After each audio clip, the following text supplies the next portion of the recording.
But we have these nerves that do what? That take physical stimulus and does what? Converts it over to electrical. They say we have 5 senses. What are the 5 senses you learned in school? Touch, sight, hearing, right?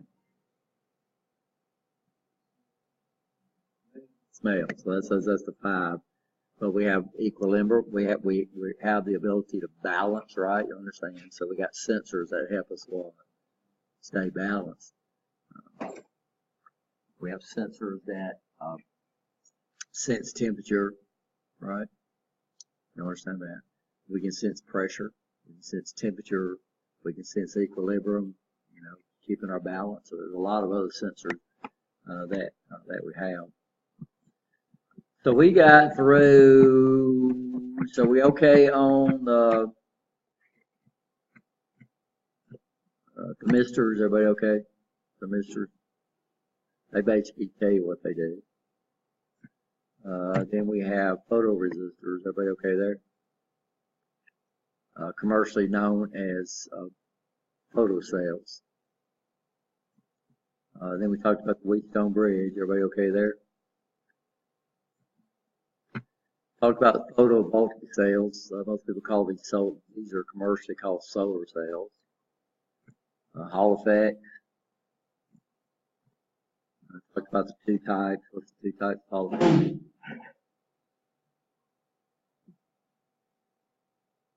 Latching and linear, right? Oh yeah, latching. Yeah. Talked about ultrasonics. We can use these are sound waves, right? Bounces off and measures the time it takes to come back.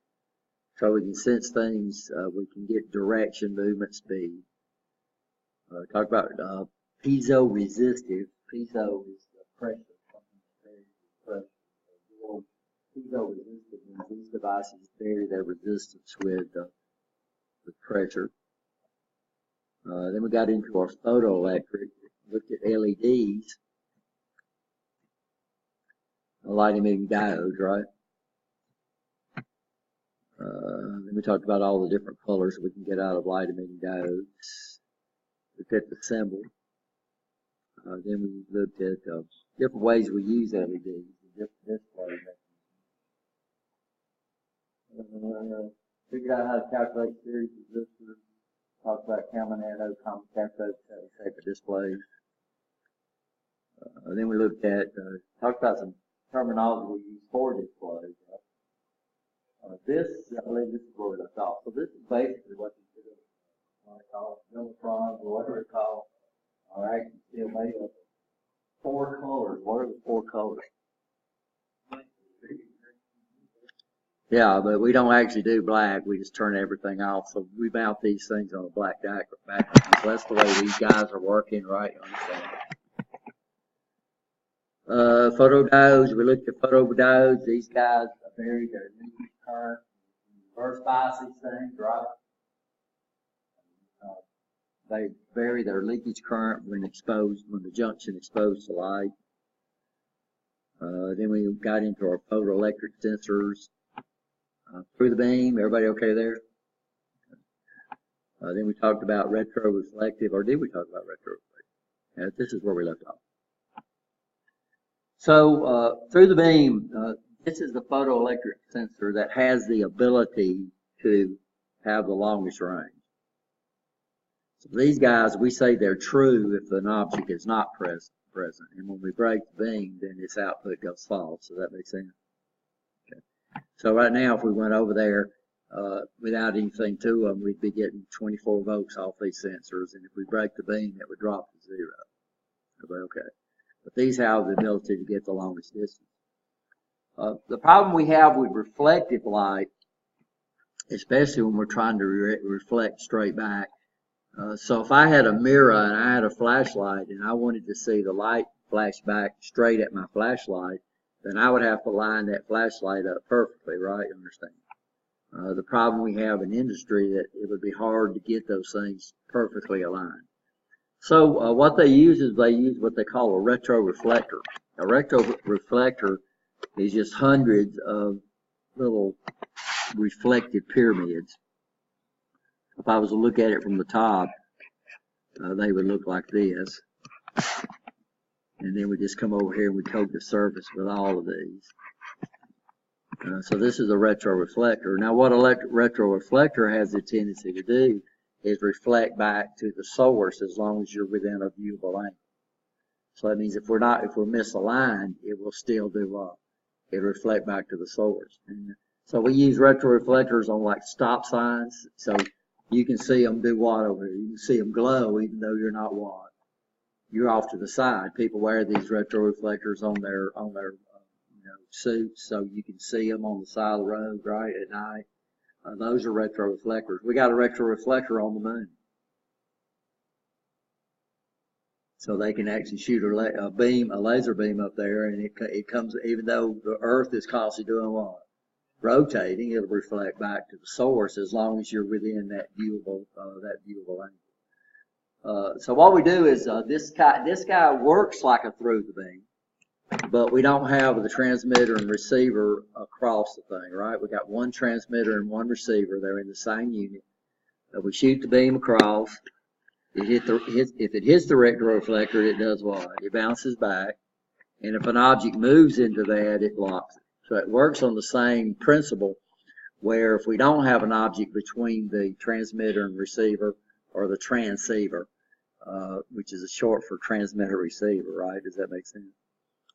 Then we get 24 volts. If it was a DC sensor, we get 24 volts back or whatever. And then if we broke it, we'd get nothing back, right? Everybody understand that? So these are retroreflectors. So let's pause it and go. The type of optical sensor we have is what we call a diffuse sensor. So what the diffuse sensor does, it actually works on reflective light. So we're looking at the light reflecting off the object itself. Now, what's the problem with this? Now, different colors reflect different ways, which sometimes we use that. So on the Festo line, it tries to figure out different colors. And one of the things it does is that we have 3 colors of cylinders. We have red, we have chrome, and we have black. So I can adjust it, and the one it has problem seeing is what? Black. So we have to turn the intensity up real high to see black, right? Because there's really no such thing as pure black. So even black reflects just a little bit of light, right? Understand? So we can make diffuse sensors work with black, or we can make diffuse sensors ignore black. And that's one of the things they do on the Festo line over there. Especially when it comes time, we'll talk about those. So these are diffused. They depend on what? Reflective light from the object itself. So the other two depends on the object breaking a beam, right? This guy actually depends on reflective light coming back off the unit itself.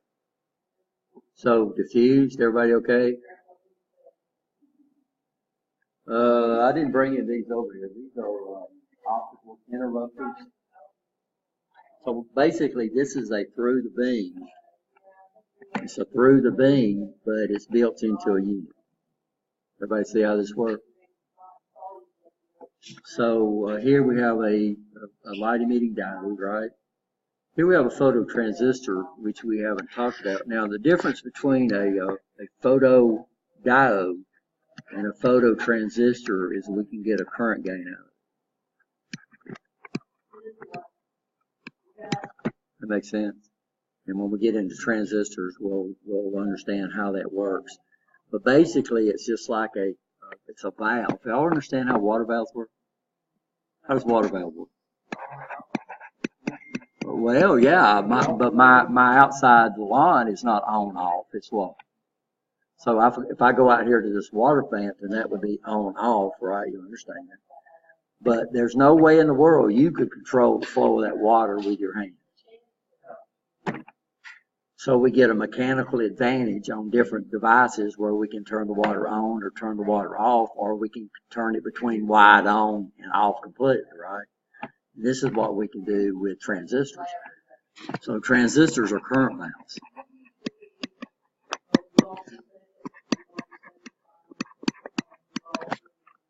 So transistors control what? Current, but we get an electrical advantage off of it, right? You understand? That makes sense. So we use a really small current to control a what? A big current. So like you're getting the mechanical advantage off a faucet, right? These guys give us an electrical advantage, so we can get current gain out of it. So I can take a very little light here, which would not affect the photodiode, because a photodiode requires a lot of light, right, to get that leakage current. We can take a small light here and we can do what? We can generate a lot of current out of these things. So these are called optical interrupters. And what we do is the device that we want to sense, we just have a blade or something that comes up here and does what? Goes through there and breaks the thing. That makes sense? We use these all over the place.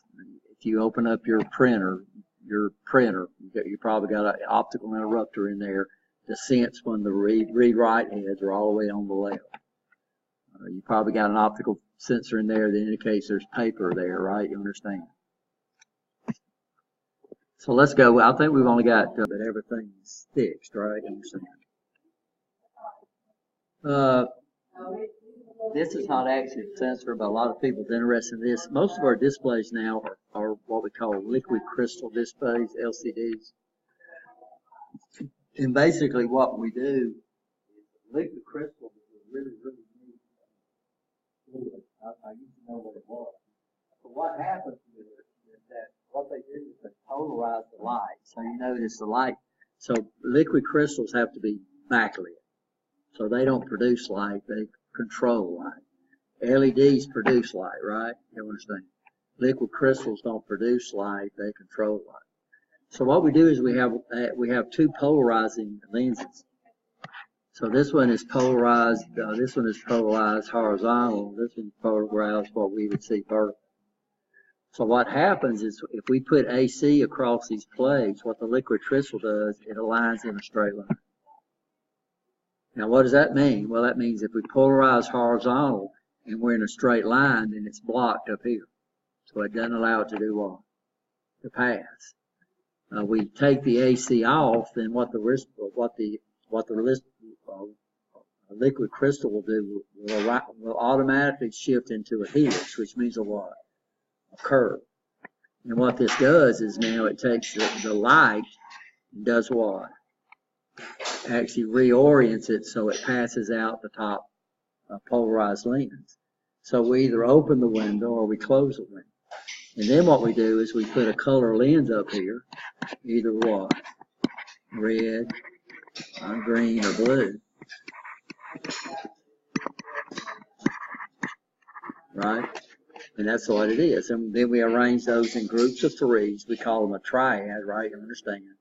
And then this is the way liquid crystals are. Liquid crystals have to be what? They have to be backlit. Now, originally what they did is they used fluorescent lights. And they put one big fluorescent light back behind the unit. And it took a lot of space, right? You understand? So you can come over here and you can look at some of our liquid crystal displays over in the lab. And some of them are pretty big. And you can actually see that on older TVs, right? They're pretty thick because they got to have what? They got to have that big old fluorescent bulb running. The problem we had was if the bulb burn out, then basically it was worthless. So what they started doing, of course, is now we use LEDs. And they call them LED displays, but they're not LED displays. They're liquid crystal displays that's backlit by LEDs. And they'll have thousands of little white LEDs back there. If one of them goes out, you probably won't even know it. So but these turn out to be what? Really thin now. So they use surface mount LEDs and they put it on a printed circuit board. And these little things are little old tiny things. It's unbelievable. And that's what we use now. So this is our main display now, even our TVs. How many still got a CRT for a TV? Most people don't even have plasma. Plasma was basically neon, where they have different gases that did what? Glowed at different colors. Those things created light, though. They created light. But they had problems making the little dots very, very small. These dots right here can be extremely small. So all your high definition TVs are probably what? They're probably liquid crystal. But they have to be what? They have to be backlit. This is something your book doesn't talk about, is your touch screens. We have technically two types of touch screens. We have what we call a resistive touch screen, where what you do is when you press on it, you actually vary the resistance on where you're touching it. These are extremely popular in industry. So that guy over there, that HMI panel is a resistive touch screen. Because the problem is that most people in industries are wearing gloves or something like that, right? Where these guys work anywhere, right? I mean, you can take almost anything and touch that thing and create that, right? You understand that? You can buy styluses that have plastic tips on them to use on that. You can't do that on the other one. The other type is what we call capacitive. This is what's on your smartphone. So your smartphone actually uses what we call a capacitive effect to sense where you're at on that screen. And so these are capacitive. They'll pick up almost anything, right? You understand? So very light touch. You don't have to push on it. You just do what? You just touch on it. And then it figures out where you're at according to a metrics. So basically all these little capacitors are set up in rows and columns. And when you come up there and touch it, it picks up what row you're at and what columns it's at, and that's where it knows where you're at. And this is basically the way the resistive touch screens work also. Are we okay? You understand that? Any questions? What else does the book talk about? Is that all the solid state sensors they talk about?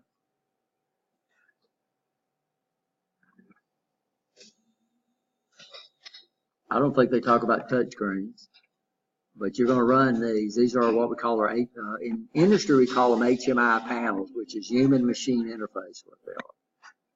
So you're going to more and more and more and more, you're going to run into these things. You know, these are totally programmable. We try to get to this. If you get ahead in the PLC 3 class, we try to get to that. I think Milton almost got there. But yeah, Milton and Jobert almost got there, but we run out of time. So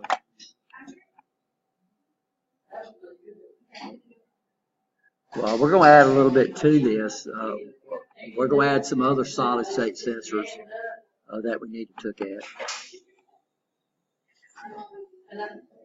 In order to keep it moving, I have to So this is what we call a reed switch. This is not technically a solid state sensor, and why we talk about this is because the lines have got a bunch of these on it. And I didn't bring one of these over, guys. I'll try to do it next class. But all this is can y'all see the contacts in there? Yeah, you're not going to see many. Originally, when they did these, and we still have a lot of old thermostats out there, and we call these mercury switches. And basically, mercury. What is mercury? It's a metal, but it has an extremely low melting temperature. So when it's at our temperature, it's already what? It's already melted. Right, you understand? Most metals are really good conductors. So what we do here is we have some blades in here. Well, basically, we just come over here and put a space between the two conductors. And then when when it tilts, what happens? The mercury comes up here and fills in the dot and makes a what? Yeah. The way the air conditioners work is it had two of them. It had two on this side and it had two on that side. So depending on whether you was measuring heat or measuring temperature, it would flop over one direction and either turn your air conditioner on or turn your heater on, which is pretty. This is the one we're using over there. This is what so these are technically reed switches, but we call them mercury switches. These are dry contact, but these are the ones that we call reed switches. Now what we have is we have two arms that come up here, and it's real hard to see because they're really close together, and they're normally open. but they're able to be magnetized, right? So what happens if I expose this to a magnetic field, then it's going to concentrate back here, and it's going to set right there at the tip. And then if we put the other magnetic field right here, it's going to concentrate on that tip. And what does like poles do? Magnetic poles do? They do what? They retract. They attract each other. So this is basically the way a magnetic reed switch works. So you have to put a north-south or a south-north on this thing. You can't put a north on it, and you can't put a south on it, right? And what happens is that the magnetic lines will come up here and concentrate through the metal, and then it'll be available there, and it literally does what? Just snaps them together. We've got them all over the manufacturing line over there. Those big silver ones, those are probably reed switches. What's nice about reed switches is they don't have to be powered to operate. So they only require 2 wires, and we don't have to power them. The biggest disadvantage is they're electromechanical devices, which means they can do what? They can fail in 2 different ways.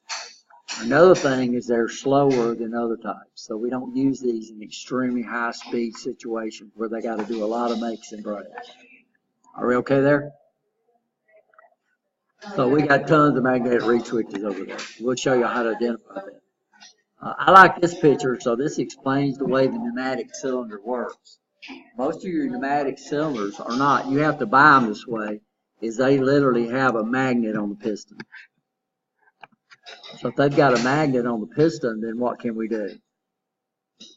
We can use a reed switch, or we can use a Hall effect to sense where it's at. Now normally we'll put a sensor out here and sense when it's fully extended, right? And then we'll put another one that senses when it's what? Fully retracted. Are we okay? Hall effect, we're okay there, right?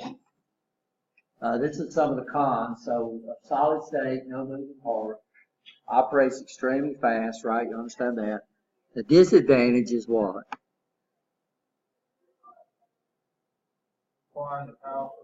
Yeah, we have to power these things up. They're solid state. Right? You understand that.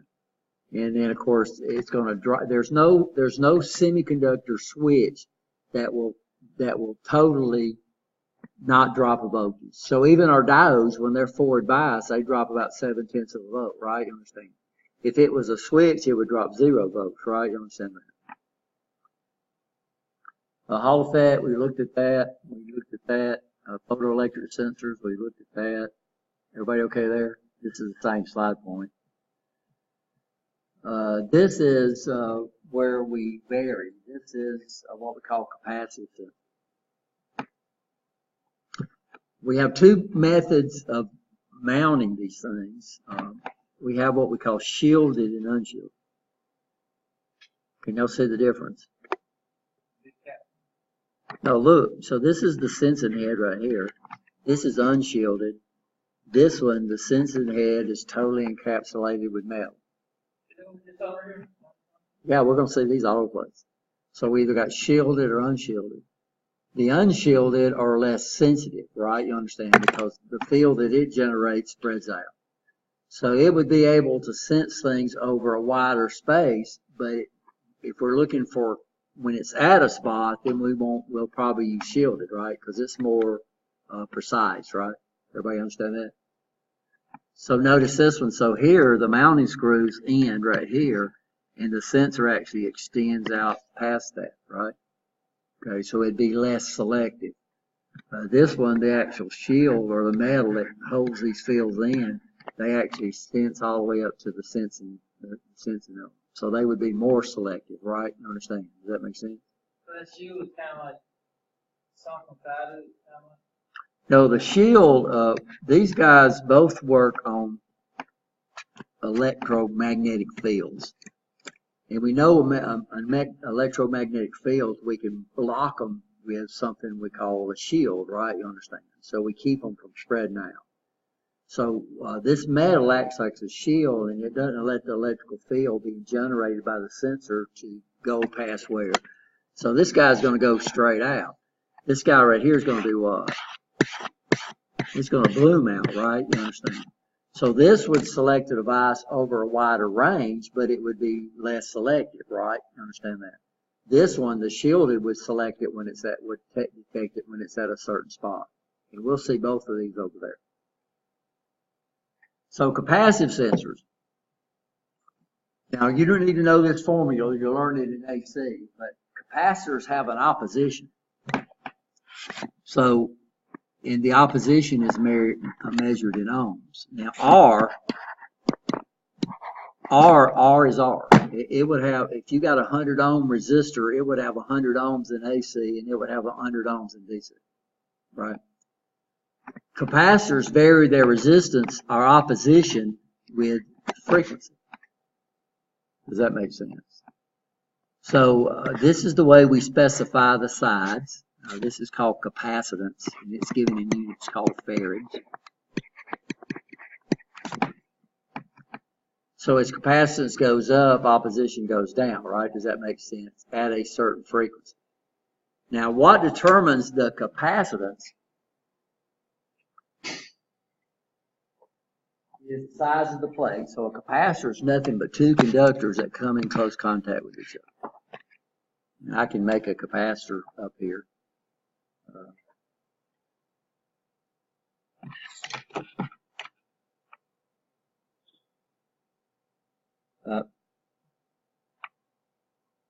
Maybe. No, I have to do it another way.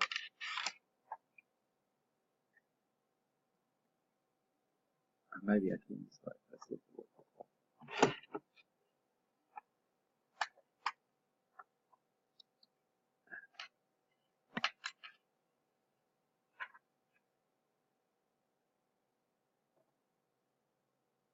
I think we've already seen the scope pick this up, right, without coming in contact with it.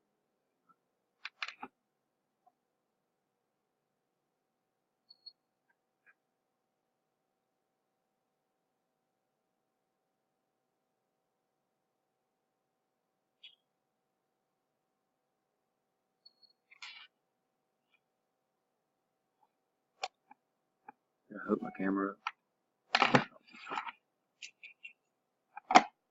I can't do this.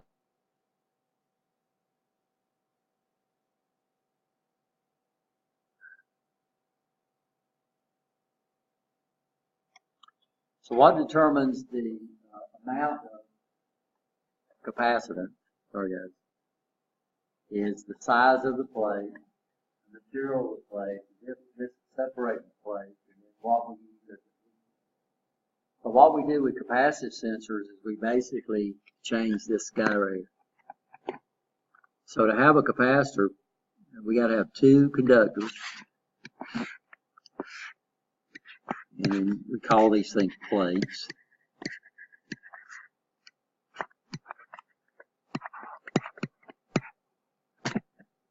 And then between the two plates, we have to have some type of insulator. And between these three, the distance between the plates determines how much capacity it has. So the closer we can get them together, the more capacitance it has. The further we take them apart, the less. So what we're doing here is basically we're setting up the plates are like this, and they're generating a field like they're interacting like this. And then what happens is when we come over here and put something in there, what it's going to do is it's going to change the dielectric, which changes the capacitance, which changes its output. Does that make sense? So what we do, what's nice about capacitive sensors is they can sense what? Solids, they can check liquids, and they can actually sense gases. Huh? It's not anything. So it senses me. So notice when I put my finger over there, it sensed it. We could take this piece of paper over there and it would do what? It would sense it, right? Then we have inductive sensors. By the way, in motor controls, we call these things solid state limit switches. And we'll show y'all, and the symbols are the same. It's up to you to know whether it's so in motor controls, a solid state sensor, we put it inside a diamond shape. And then they'll come over here, and then they draw the symbol of a limit switch. and then we come over here and do it like that. Now, what type of sensor it is? Well, it's either going to be a capacitive sensor or it's going to be a inductive sensor. Inductive sensors power up through the load, right? You understand? These guys here require very, very little current. So what that means is they might drop 2 volts. It might take 2 volts to make them operate. But if I'm using 24 volts, that still leaves 22 volts for my load, right? You understand that? So these guys are not, they're powered, but they're powered through the load. Does that make sense? Which is pretty neat. So these are 2-wire sensors. They're called solid state limit switches. A photo sensor might be drawn as a limit switch, but a photo sensor, we might use the same thing, but it's going to have another wire that's going to go over to what we call L2. This will go back toward L1 in our control circuit. I've had motor control, right? You hadn't? But you've seen PLCs the way the motors. So motor control circuits, we have an L1 and L2, and we build our circuits between those 2 lines. So a photoelectric sensor is going to require how many wires? 3, right? So it's pretty obvious that you've got a sensor that requires external power, or if you got one that powers up between. But if you see the diamond shape, it means it's what? Yeah. So in motor controls, all your solid state sensors use the triangle, and they use the symbol of a limit switch. It says what you got to do is figure out whether it's a capacitive sensor or an inductive sensor, because they're going to look exactly the same, right? You understand? So if you got an inductive sensor that's in there to sense what? So inductive sensors just sense one thing.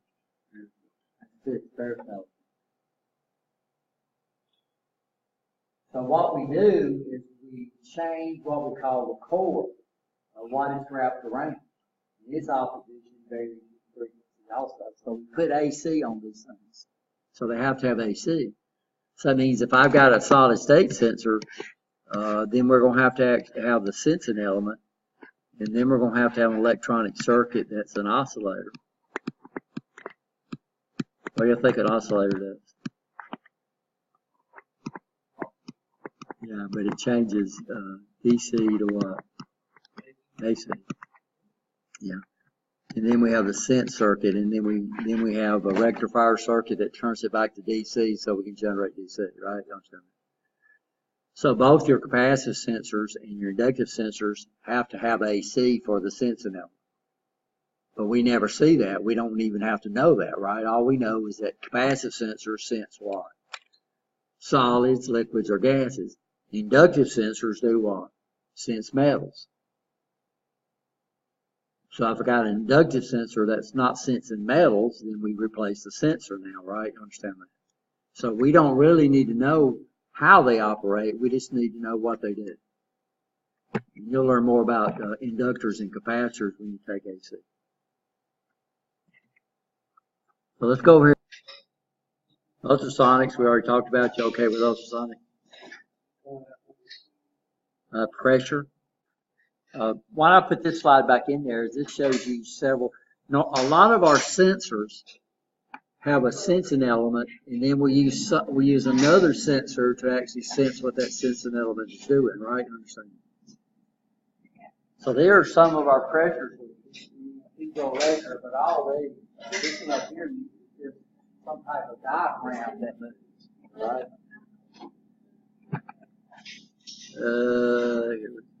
Pressure sensors, temperature sensors. This is what I wanted to bring up is the symbols that we use.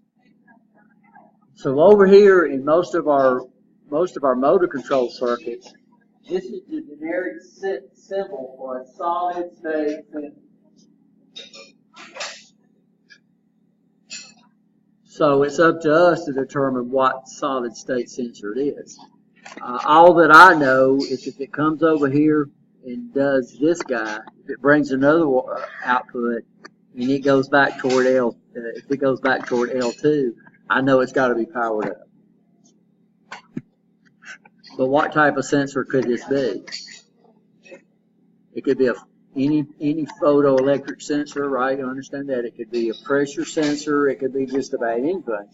So this is the problem we have with the way we do stuff over here. More and more, they're going over to the ISO, the Industry Standard Associations. We're moving over to actually standardized symbols that not only tell us it's a solid state sensor, but it also tells us what it does. So this is the symbol. So notice they're still using the diamond shape. Well, what they do is they come down here and they put an additional symbol that tells us what type of sensor it is. So if we see this solid block in there, it means it's what? So that right there is an inductive sensor. I know because of the additional information they've added inside the block, right? You understand? If we see this one, which is this guy right here, we know it's what? We know it's capacity, right? Does that make sense? If we see this symbol right here, we know it's optical, right? Y'all see that? If we see this symbol right there, we know it's what? We know it's magnetic. Festo don't quite do theirs right. For some reason, they do half filled in and half don't, but the actual true symbol is that little cradle that's filled in like that. So that means it's magnetic. Now, how do I know the difference between a Hall effect and a reed switch? Well, a reed switch is only going to have 2 wires, right? And a Hall effect is going to be what? 3. Because it's a powered sensor. It's got to be what? It's got to be powered up, right? So technically, a reed switch is not a solid state sensor, but it's still a proximity sensor. This guy right here, that looks kind of like a capacitor, but it's got the little block in there. This is ultrasonic. And by the way, this is different too over here. This is a symbol for a normally open switch, and this is the international symbol for a normally closed switch, which is different than what we use over here, right? And of course, this is a symbol for a what? Pressure switch. And the only thing it says is P for what? For pressure.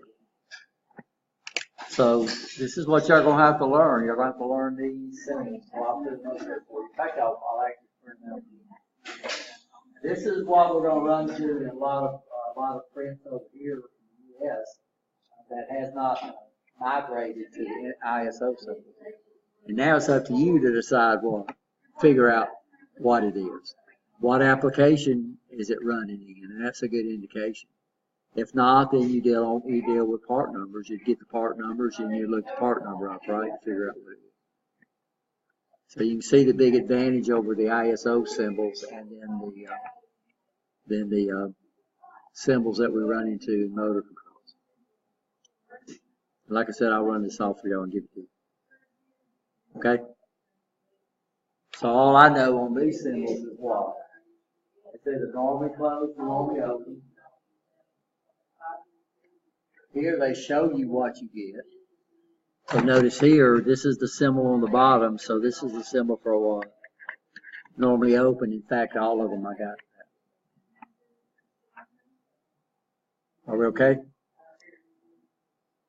So we have what we call 3-wire sensors. 4-wire sensors add a norm. So if it's a 4-wire, it adds a normally closed contact.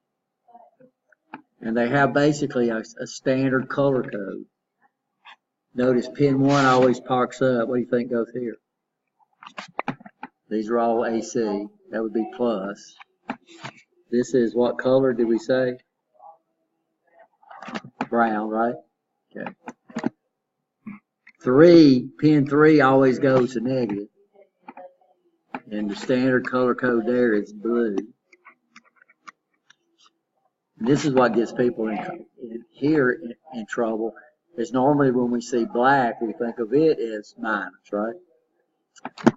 But here the actual signal lead is black. Right? You understand?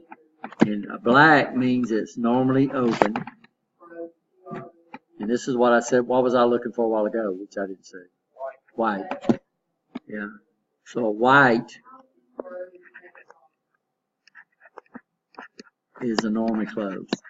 So if it's got a black and it's got a white, it indicates it's a single pole double throw, right? You understand? You can either use a normally closed or normally open on the system.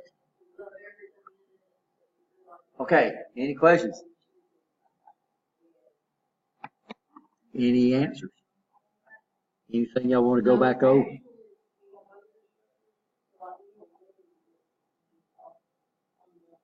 Anything y'all want to go back over?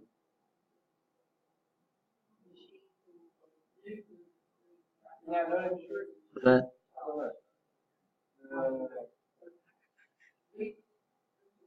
One over 25.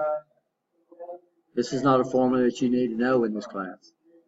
All we really need to know is that what? That capacitive sensors can sense what? Metals, can't say anything.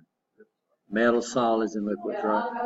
Metals, gases, and or solids, excuse me. Solids, gases, and liquids. Of course, we use most of the time to sense solids, right? Inductive sensors only sense metals. Now, it will sense non-ferrous metals, but you got to be extremely close to them. So the metal concentration will depend on how far you get away from it. So it will sense aluminum, but you got to be almost up against the sensor to sense that. And I think stainless steel is also non-magnetic, right? It's non-ferrous. So we okay there?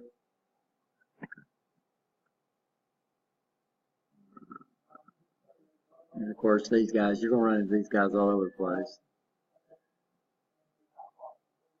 And we've got some of those I can show you. So which one of these has the ability to have the farthest range? Through the beam, right? Because the light's only got to travel in one direction. All the other one depends on what? Reflection. Which one's probably got the shortest range? The fuse, yeah. Because now it's depending on reflecting off the object itself, right? Understand that? So it's probably less selective of any of them because it's definitely affected by color. The problem we have with photoelectric is trying to make it transparent. So we wouldn't see many of these in the glass factory, right? But we could do it with what? Capacity, yeah, we can sense glass with the capacity of sensor. But we can't sense transparent, anything where the light flashes through. Now, translucent, which means it does reflect some back, we could probably do that. Most of these sensors, by the way, has what we call a sensitivity adjustment on it, where you can adjust the sensitivity of the sensor. You understand that? Let's go back in. So some of them are obvious. Some of them are. I think we went over more than what's actually in your books because what we tried to do was cover the sensors that's on our manufacturing. And I don't think they talked about inductive and they talked about capacitive, right? And I know they didn't talk about liquid crystal. I know they didn't talk about, but I thought we'd just throw that in there just to let y'all know how some of these things work.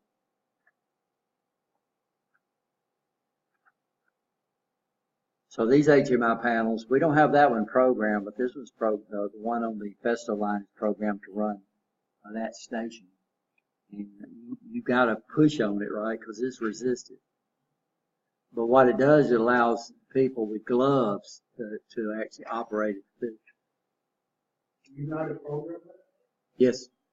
Well, this one, we have to use a different application. The one that programs we're using what they call a TIA portal, which has everything in one application. So it's a lot easier. Yeah.